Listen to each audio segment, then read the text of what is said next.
Les amis, grande nouvelle, la flat tax va passer de 30 à 36%. Alors, dans un premier temps, on pensait la passer de 30 à 33%. Et puis, on s'est dit que 10% d'augmentation pour un pays communiste, c'est pas assez. Du coup, on va l'augmenter de 20%. Tiens, dans ta tête, toi qui souhaites entreprendre, toi qui veux prendre des risques, toi qui veux stresser, toi qui veux bosser plus de 70 heures par semaine, tu pensais te payer en dividende? Eh bien, va te faire foutre. Et le pire dans tout ça, c'est que plus de 80% des Français souhaitent plus de taxes. Ils veulent que les riches payent. Ouais, ça c'est bien. Sauf que les riches, ils peuvent se barrer à tout moment. Eh ouais, les riches, ils ont plusieurs nationalités, ils ont plusieurs banques.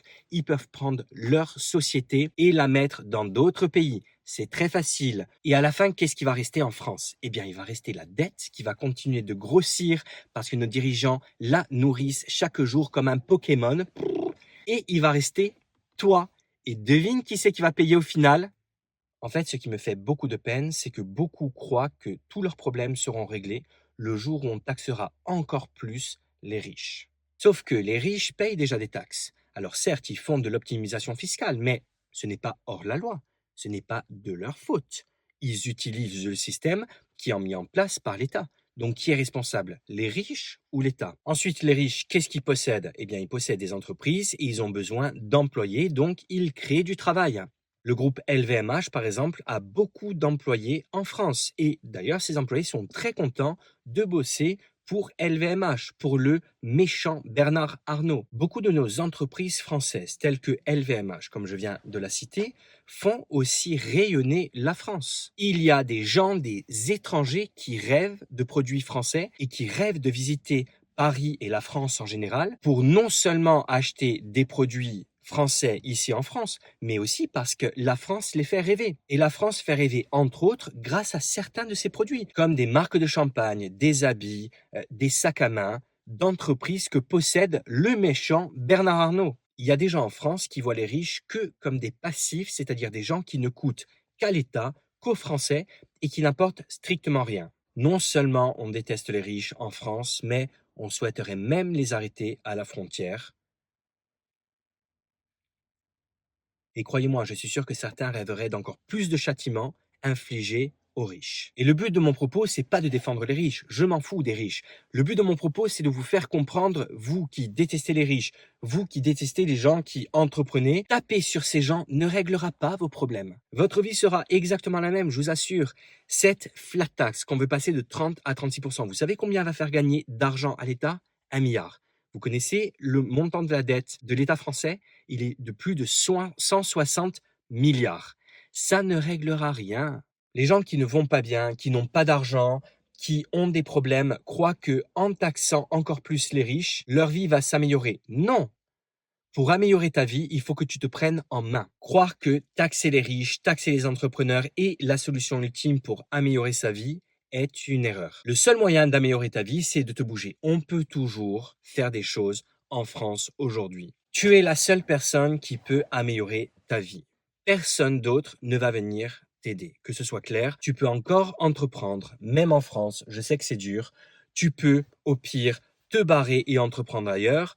Tu peux faire des enfants, rien ne te l'interdit. Et l'État, qui n'a pas que des mauvais côtés, te paye même pour rester à la maison, pour leur acheter des habits et compagnie. Donc, il y a encore moyen de fonder une famille. Tu peux apprendre un tas de connaissances sur Internet gratuitement. Tu peux aller à la bibliothèque, emprunter des livres, apprendre des connaissances gratuitement. Tu peux t'entretenir physiquement gratuitement en allant courir autour de chez toi, en faisant du sport à la maison. Tout, ou plutôt quasiment tout est encore possible, mais tu es le seul qui puisse faire en sorte que les choses aillent mieux. Néanmoins, si je peux te recommander quelque chose, humblement, je te dirais, casse-toi. La coupe est pleine, on te taxe de plus en plus. Si tu souhaites entreprendre, c'est quasiment mission impossible. Non seulement c'est compliqué, mais tu es complètement déconsidéré par la grande majorité des gens.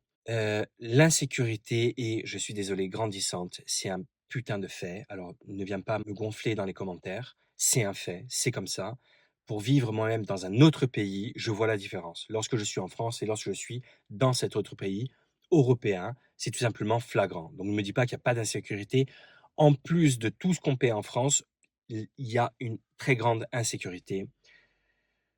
Heu, Casse-toi, ça ne veut pas dire que tu n'aimes pas la France, ça ne veut pas dire que tu ne reviendras jamais, non, mais n n'essaie pas de combattre. J'entends beaucoup de gens dire que non, il faut rester, il faut garder les positions pour combattre. Tu vas combattre quoi? Tu peux rien faire. 99,99 d'entre nous ne peut strictement rien faire. Tu crois que tes messages que tu écris sur, YouTube ou, Facebook servent à quelque chose? Tu crois que ton vote sert à quelque chose? Tu as bien vu que les Français ont voté de différentes manières les dernières années et que ça n'a pas été pris en compte. Législatives et compagnie. Tu ne peux rien contrôler. Tu ne peux pas contrôler le macro, ce qui se passe, heu, dans ce pays. Par contre, ce que tu peux contrôler, c'est ta vie. Alors, prends du recul, change de pays, je t'assure, il y a un paquet de pays qui sont beaucoup mieux que la France. Et ça me fait de la peine de le dire. On a un pays qui est absolument extraordinaire. Tu le sais, tout le monde le sait. Même les étrangers savent que la France, c'est le top. Sauf que l'on a été gouverné, et ça continue complètement n'importe comment, et que, honnêtement, c'est pas prêt de s'arranger. Et en plus de notre gouvernement incompétent, et je t'assure, j'essaye d'être mesuré en disant ça, je veux pas parler comme quelqu'un qui est un comptoir de bar et qui refait le monde maladroitement. Non, on a un gouvernement qui est incompétent. La preuve, tu vois les premiers ministres qui se sont succédés, il y a beaucoup d'échecs euh, dans la politique française. Et non seulement on a un gouvernement incompétent, mais on a une gangrène dans ce pays qui est l'extrême gauche, qui est une véritable infection et crois-moi, ça n'ira pas en s'arrangeant. Donc, te prends pas la tête avec la politique française, ça ne sert à rien, ça ne changera rien, tu ne changeras rien. Encore une fois, la seule chose que tu puisses changer, c'est toi, tes décisions, ta vie. Barre-toi, il y a plein de pays beaucoup mieux que la France, comme j'ai dit tout à l'heure. En Europe, juste à la frontière de la France, il y a un pays qui s'appelle la Suisse, par exemple, qui paye beaucoup mieux qu'en France, où la qualité de vie y est nettement supérieure, où les citoyens ont un droit de vote, un droit de parole grâce au référendum notamment, qui est beaucoup plus important si tu tiens à la démocratie, et qui est en plus un pays beaucoup plus safe que la France. Donc il y a vraiment des choses à faire. La France a le droit de tomber, malheureusement, mais toi, tu n'as pas le droit de rater ta vie. Et c'est malheureux que beaucoup de Français qui essayent d'échapper à l'inflation, qui rongent chaque année leur épargne, et ils se disent plutôt que d'épargner pour ma retraite ou de mettre cet argent en banque, eh ben, je vais essayer de l'investir et peut-être que je pourrais avoir une meilleure fin de vie. Eh ben, même ces gens qui prennent des risques, d'accord, tels des entrepreneurs, soient taxés aussi lourdement. Voilà les amis, si vous souhaitez débattre de ça, écrivez-moi un commentaire ou envoyez-moi un mail court. Il y a mon adresse qui est affichée sur cette page. Ou alors même si vous voulez réserver un appel téléphonique de 45 minutes, 1 heure, peu importe, vous faites ça, il y a aussi le lien. J'aimerais finir par un post que j'ai trouvé très intéressant. Je vais vous lire ça direct. Donc, c'est quelqu'un qui dit: je vais vous expliquer, pardon, comment je vois les choses concernant le ballon d'essai envoyé par le gouvernement sur une hausse de la flat tax de 20%, donc de 30% à 36%. Ça impactera deux catégories de personnes. Un, les investisseurs qui possèdent des titres mobiliers, actions, obligations, parts de fonds, ETF, etc. Deux, les entrepreneurs qui font le choix de se rémunérer partiellement, intégralement en dividendes via leurs entreprises. Pour la première catégorie, le message envoyé est désastreux.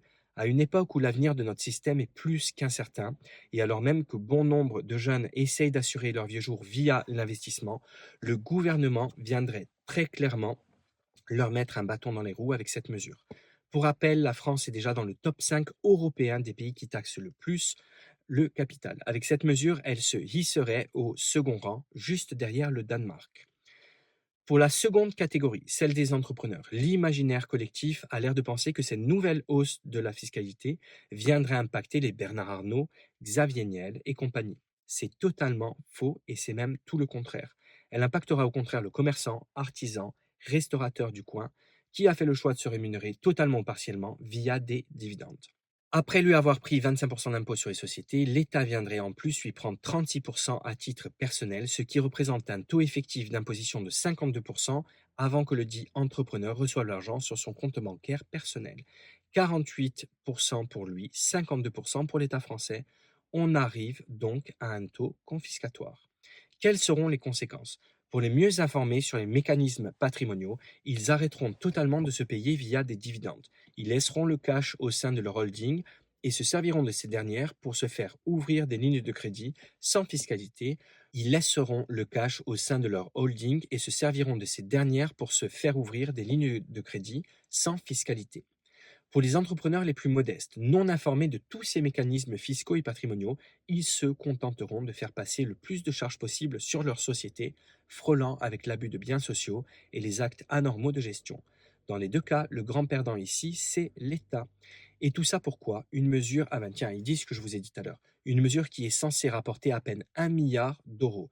Notre déficit dépasse les 168 milliards en 2024. On est donc prêt à s'attaquer à la fois aux petits investisseurs et aux petits artisans pour une mesure qui ne rapportera rien. Sans parler du message désastreux envoyé aux investisseurs étrangers et les potentiels départs causés par la mesure. Je l'ai déjà dit, mais tous mes contacts qui bossent dans le milieu fiscaliste, CGP, Family Officer et gestionnaire de fortune sont unanimes. Ils croulent sous les demandes d'expatriation depuis la dissolution de 2024 et l'instabilité qui s'est installée suite à celle-ci.